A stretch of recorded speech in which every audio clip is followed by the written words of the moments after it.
పూర్వం మాలప రాజ్యాన్ని జయభద్రుడు అనే రాజు పరిపాలిస్తుండేవాడు. అతను మిక్కిలి సోమరి. ఎప్పుడు చదరంగం ఆడుతూ కూర్చోవడం తప్ప రాజ్యాన్ని, ప్రజల కష్టాలను గురించి పట్టించుకునేవాడు కాదు.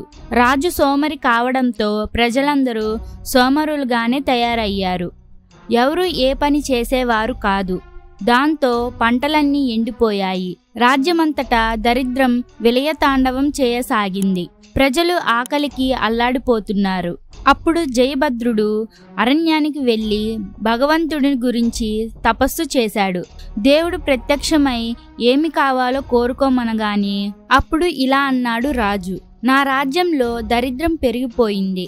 ప్రజలు కష్టాలు తీర్చడానికి నాకో మంత్రదండం కావాలి అని ప్రార్థించాడు. వెంటనే భగవంతుడు ఒక మంత్రదండం ఇచ్చి అదృశ్యమైపోయాడు. జయభద్రుడు ఆనందంగా తిరిగి వచ్చి, నా వద్ద ఒక అద్భుతమైన మంత్రదండం ఉంది. దాంతో ఎవరు ఏమి కోరుకుంటే అవి ఇస్తాను అని ఊరంతా చాటింపు వేయించాడు. ఊరిలోని ప్రజలందరూ ఆనందంతో రాజ్యం వద్దకు వచ్చారు.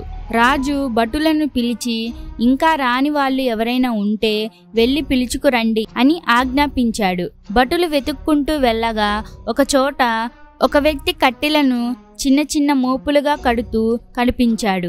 రాజా ఆజ్ఞను ధిక్కరిస్తావా అంటూ అతనిని రాజు వద్దకు ఈడ్చుకొని వచ్చారు. కోరుకున్న వాళ్లకు కోరుకున్నవన్నీ మంత్రదండంతో ఇస్తానంటే రాకుండా కట్టెలు కొట్టుకుంటున్నావా ఎందుకు అని రాజు ప్రశ్నించాడు. అందుకు ఆ వ్యక్తి నవ్వుతూ ఇలా అన్నాడు: రాజా, నా మంత్రదండం నా గొడ్డలే.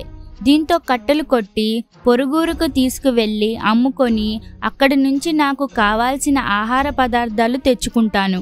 నాకు హాయిగా గడిచిపోతుంది. కష్టపడి పని చేయకుండా మంత్రదండం సృష్టించే సంపదలు నాకు అవసరం లేదు అన్నాడు వినయంగా ఆ వ్యక్తి. అతని మాటలతో రాజు వాస్తవం గ్రహించి తన చేతిలోని మంత్రదండం పైకి విసిరివేయగానే అది మాయమైపోయింది. ఆనాటి నుండి రాజుతో సహా రాజ్యంలోని ప్రజలందరూ తమ శక్తి మేరకు కష్టపడి పనిచేసి సిరి సంపదలతో హాయిగా జీవిస్తున్నారు. ఈ కథలో నీతి: కష్టించి పని చేయడాన్ని మించిన మంత్రదండం ఏదీ లేదు. ఇలాంటి స్టోరీస్ మీకు ఇంకా కావాలంటే ఇప్పుడే వీడియోకి లైక్ చేసి ఛానల్ని సబ్స్క్రైబ్ చేసుకొని బెల్ ఐకాన్ని ఆల్లో పెట్టుకోండి.